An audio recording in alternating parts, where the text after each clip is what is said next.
السلام عليكم ورحمة الله، أسعد الله مساءكم من جديد، ويا رب دايما بخير وفي أحسن صحة وفي أحسن حال وفي سلامة وهنا وسعادة وحب وراحة بال دايما يا رب، اللهم آمين يا رب العالمين.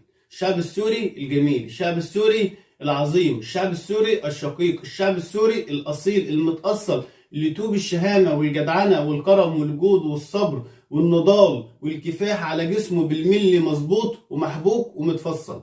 اهلا وسهلا بحضراتكم مع شيكا في قناه جبل سوريا، ويا رب دايما اكون ضيف خفيف على قلوبكم. موضوعنا النهارده موضوع في قمه الجمال لكن في قمه الصعوبه. موضوعنا النهارده في قمه الروعه لكن في قمه الحزن. موضوعنا النهارده في قمه الشياكه لكن موضوعنا النهارده في قمه وجع القلب. موضوع صعب من كل الزوايا ومن كل الاتجاهات. على قد ما هو موضوع جميل جدا في الفكره، على قد ما هو موضوع يوجع القلوب، يبكي العيون، يبكي الحجارة، يهز الجبال والنار. موضوع صعب جدا جدا جدا، لكن بيثبت وبيأكد كلام اللي قلته قبل كده، ان الفن السوري فن له أبعاد وله أهداف ومليان رسائل. الرسائل الموجودة في أغنية النهاردة وفي موضوعنا النهاردة رسائل مهمة جدا جدا جدا جدا جدا. أغنيتنا النهاردة بتحكي قصة واقعية اتعاشت ولسه متعاشة ولسه هتتعاش. أغنية في قمة الجمال والروعة، وهي أغنية ماشي درب كله تعب. أغنية في قمة الجمال لكن في قمة تعب، في قمة الوجع، في قمة الحزن، في قمة الأسى، في قمة الوجع. أغنية تعالوا نسمعها ونرجع تاني. والسبب أمي أمي أمي والسبب أمي، قصة وجرت أنا أرويها، أبكي وأشكي من حالتي والسبب أمي أمي أمي والسبب أمي، قصة وجرت أنا أرويها. ماشي درب كله تعب، قصة وجرت ما أدري السبب، من كثرة آلامي وخوفي ثاري مرضى أمي وما أدري بيها. أبكي وأشكي من حالتي والسبب أمي أمي أمي والسبب أمي، قصة وجرت أنا أرويها. أبكي وأشكي من حالتي والسبب أمي أمي أمي والسبب أمي، قصة وجرت أنا أرويها.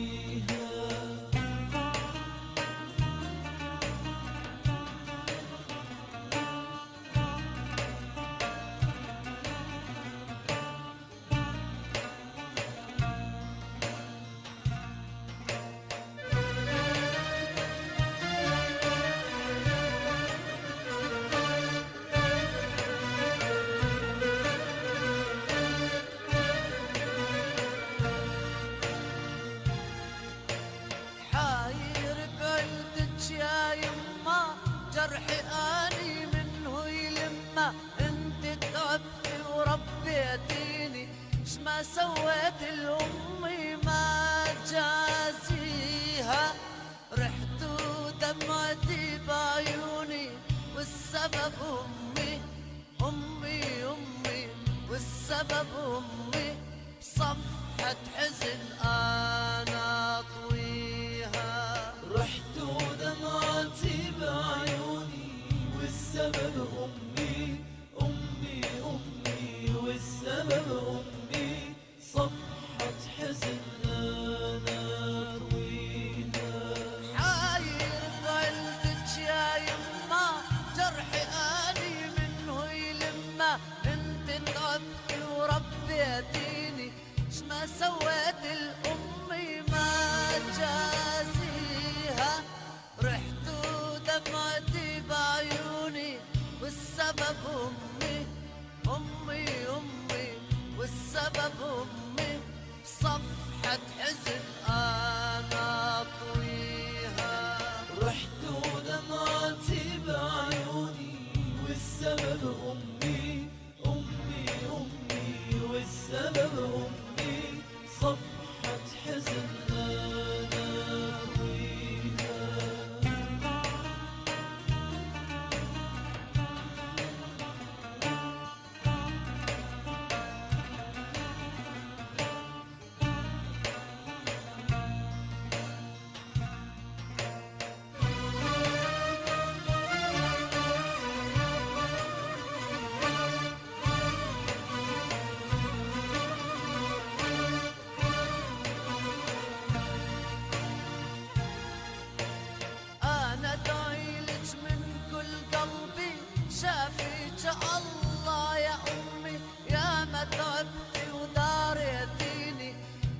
نصحت أمي ترجع ليها، واني سعادتي وهنايا بسبب أمي. أمي أمي بسبب أمي ما في حدا يداويها. كلنا سمعنا وشفنا العظمة دي، الجمال ده، أغنية في قمة الجمال، أغنية لها أبعاد ولها أهداف ولها رسائل.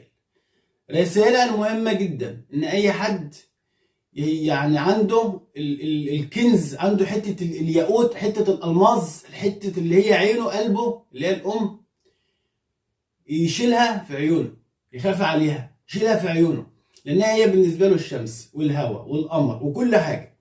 هنا بيتكلم في الدرب اللي هو ماشيه كله تعب. طبعا أي حد أمه، يعني في ناس كثيرة يعني رحمة الله على أي أم متوفية، وربنا يبارك في صحة أي أم موجودة يا رب، اللهم آمين يا رب العالمين. أي درب كلنا بنمشيه من غير الأم ده أصلا بيبقى كله تعب، جراح، مواجع، دموع. مفيش الحضن اللي تروح تفضفض فيه وتشكيله وتنسى فيه همومك وتنسى فيه همك ووجعك وتعبك وأحزانك ومشاكلك وكل حاجة. مفيش اللي كان بيشيل عنك، مفيش الجبل اللي كان شايلك وسندك، مفيش ظهرك اللي كان حاميك، مفيش السندال اللي كنت بتتسند عليه، مفيش الجبل اللي كنت بترمي عليه همومك وهو قد الشيل وشيال، مفيش. طبيعي لازم الدرب يكون كله تعب، كله مرار، وكله قسوة، وكله حزن. تعالوا نكمل الملحمة اللي احنا بنسمعها دي ونرجع تاني.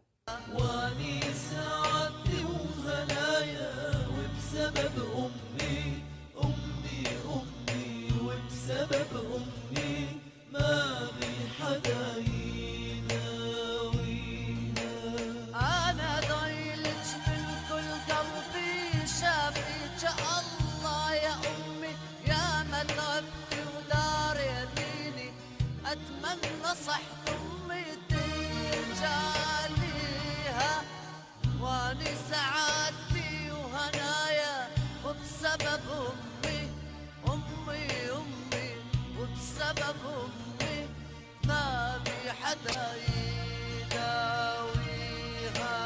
واني سعادتي وهنايا وبسبب أمي، أمي أمي وبسبب أمي ما في حدا يداويها.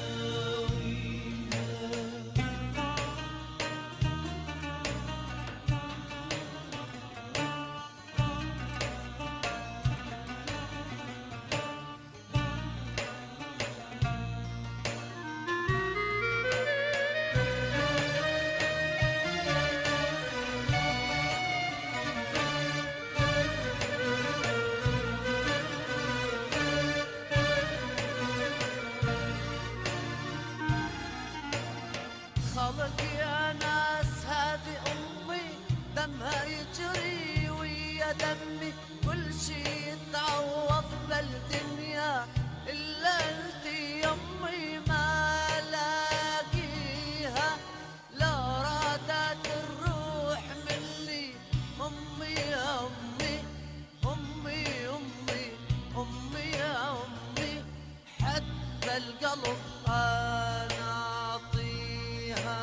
لو رادت الروح مني أمي يا أمي، أمي أمي أمي يا أمي، حتى القلب أنا أعطيها. خلق يا ناس هذه أمي، دمها يجري ويا دمي، كل شي يتعوض بالدنيا إلا أنت يمي ما لاقيها. لا رادت الروح مني أمي يا أمي، أمي أمي أمي يا أمي، حتى القلب أنا أعطيها. لو رادت الروح مني أمي يا أمي، أمي أمي أمي يا أمي، حتى القلب أنا أعطيها. درت المشافي ولفيت أم المرض لاويها، قالوا لي خذها عالبيت ما بأمل نشفيها، رحت ودمعت بعيني بصفحة حزن طاويها، حاير بعدك يا يوم قصة وصرت أرويها. يا ناس هذه أمي وبروحي ودمي أفديها، لو رادت قلبي مني أشلع قلبي وأعطيها، أشلع قلبي وأعطيها، أشلع قلبي وأعطيها. طبعا اتكلم هنا ان بيدعي ان ربنا يشفيها، يومها له بالسلامه يا رب، هي وكل الامهات يا رب، اي حد مريض يا رب.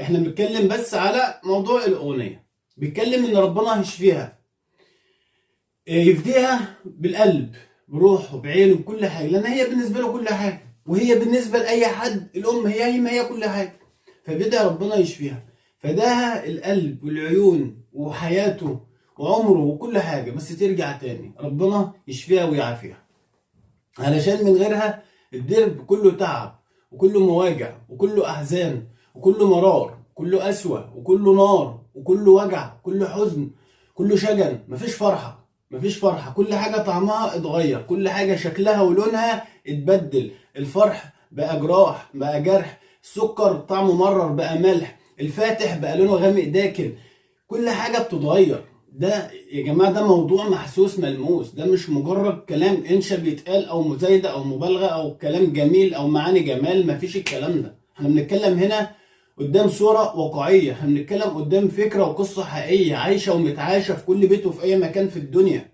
مش بس في سوريا. موضوع متعاش، موضوع حقيقي، بنتكلم عن الظهر اللي حميك، بنتكلم عن كل حاجه حمياك، بنتكلم عن اللي ليك، عن هواك، عن شمسك، عن هويتك اصلا. ما هي دي، تتصور ان ده لما تبقى مريضه ومش قادر تعمل حاجه للكيان ده كله، كل حاجه في حياتك بتضلم، كل حاجه بتبوظ، كل حاجه بتتغير، ما بالك كمان لو الجبل اللي انت بتتسند عليه ده متوفي مش موجود، مفيش دنيا، مفيش حياه اصلا. فعشان هنا قوه الكلمات صعبه، الموضوع صعب والموضوع متعاش والموضوع لسه هيتعاش، قصه واقعيه. الموضوع على قد ما هو جميل جدا على قد ما هو صعب، وانا عارف وواثق ومتاكد انه هيوجع ناس كتير وهيألم ناس كتير، بس هي دي الحقيقه وده الواقع اللي احنا عايشينه، ما نقدرش نهرب منه، وهي دي سنه الحياه. في الاخر وفي نهايه الحلقه دي انا استمتعت جدا معاكم وبالفكره الجميله دي، وارجو يا رب انتوا كمان تكونوا استمتعتوا، وربنا يرحم يا رب كل الامهات ويطول بعمر الامهات اللي على قيد الحياه، اللهم امين يا رب العالمين. وفي الختام سلام.